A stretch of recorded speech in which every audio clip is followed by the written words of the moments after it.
This week is the lead up to Juneteenth. And I've been, looking around at different ways of thinking about it. I've been doing a little bit of research.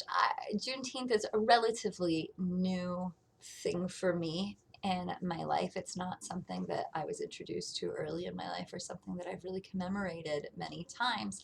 And I understand that solidarity between the Jewish communities and the Black communities, and especially that overlap of Jewish Black communities, is a really big deal. And I constantly want to learn to better understand. So I found this article that I'd like to share with you that I find very powerful. It's by Robin Washington, who's an editor at large at The Forward and a Jew of color. As I read it to you, just a couple things to realize. There's some language in here that is very much in Robin Washington's voice and not in my voice. And so when I read it out loud, the dialect may sound strange. I want you to know that I'm reading it earnestly and with the utmost respect. And as we get to the end of the piece, there is a curse word, just so that you're aware. I personally condone of it, but you should know that it's coming. This is an updated version of a column originally published on June 18th, 2021, and has been republished this year. Robin Washington writes, I've participated in Juneteenth observations for years, long before its designation as a national holiday in 2021.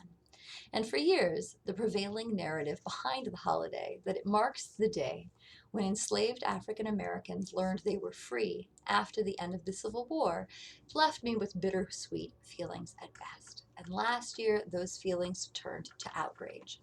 My change in emotion came after learning from historian friends that the oft-repeated tale of Union soldiers arriving in Galveston, Texas, on June 19, 1865, to tell slaves of their freedom is pure fiction. Not because they weren't legally freed 2.5 months earlier when Confederate General Robert E. Lee surrendered at Appomattox, or because they were technically freed 2.5 years earlier when President Lincoln issued the Emancipation Proclamation declaring slavery null and void in areas under rebellion, very much including Texas.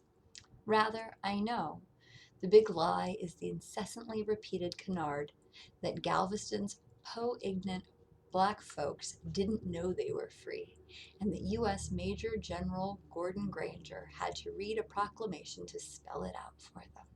In fact, they most certainly did know. We knowed what was going on in the war all the time. Felix Haywood, who was enslaved in Texas, is recorded as saying in an account by historian Gregory P. Downs. Haywood was in no way an anomaly, but representative of the majority of the enslaved populace, Downs asserts. He further quotes Haywood saying, "We all felt like heroes, and nobody had made us that way but ourselves. If Galveston's blacks already knew they were free, obviously their slaveholders did too. Yet, nonetheless kept them in bondage, not by cunning or deceit or ignorance, but by the brute force and tactics of dehumanizing torture they had been using for 200 years. General Granger didn't bring liberation by words on a scroll, but by troops with fixed bayonets.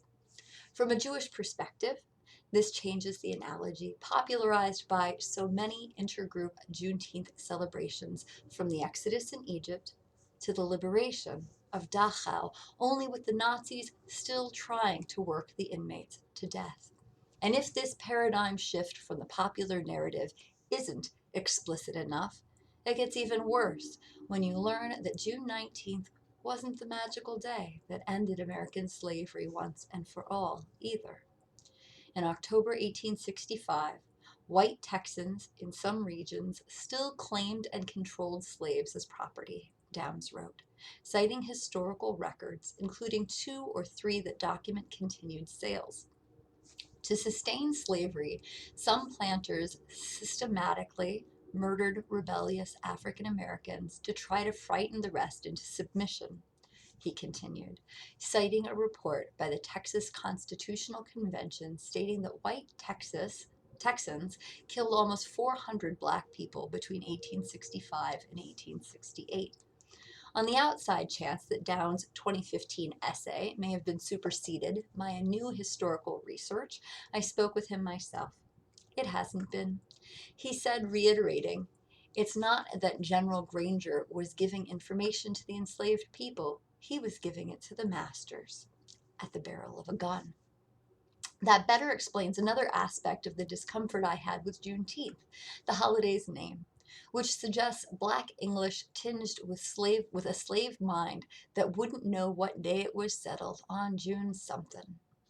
While the vernacular never bothered me, I know that what I thought was symbolic of my ancestors' supposed uncertainty was in fact an accurate description of a precise liberation day that never came. None of this is to say that African Americans or all Americans shouldn't celebrate the well-intentioned holiday to black freedom. But if you're still clutching to any vestige of the popular myth, consider that well before Lee's surrender, with the Confederacy clearly losing the war, slaveholders from throughout the South relocated their human property to Texas in advance of Union troops to preserve slavery for as long as they could. Sound familiar? Like the forced marches out of the death camps in 1945? All of this picks up where my historical knowledge gets more complete with the disputed presidential election of 1876. The deal ultimately worked out, named Republican Rutherford B. Hayes president in exchange for removing federal troops from the still unreconstructed South. If that military presence sounds benign, consider it analogous to United Nations peacekeeping forces in places like Rwanda, who weren't dispatched for the niceties of promoting civility, but to keep one side from committing genocide against another. And that's exactly what happened after 1876, with the turnback of Reconstruction, the imposition of Jim Crow, and the mob rule of the Ku Klux Klan and the lynch mobs for the next 80 years. Or really, to the present day, with black voter suppression alive and well by the descendants of those slaveholders and their sympathizers, and the latest nonsensical assault on truth, the banning of critical race theory in schools. Reports show a good number of those advocating the ban don't even know what critical race theory is. For them, I'll explain it. It's called teaching what actually happened and what didn't. And what happened in Galveston on June 19, 1865, is that General Granger arrived to forcibly liberate black people who everyone knew were free from intransigent slaveholders who refused to abide by the law. So that's the true history of Juneteenth, along with a message that somehow has eluded the South and their white supremacist inheritors today. You lost the damn war. Surrender already.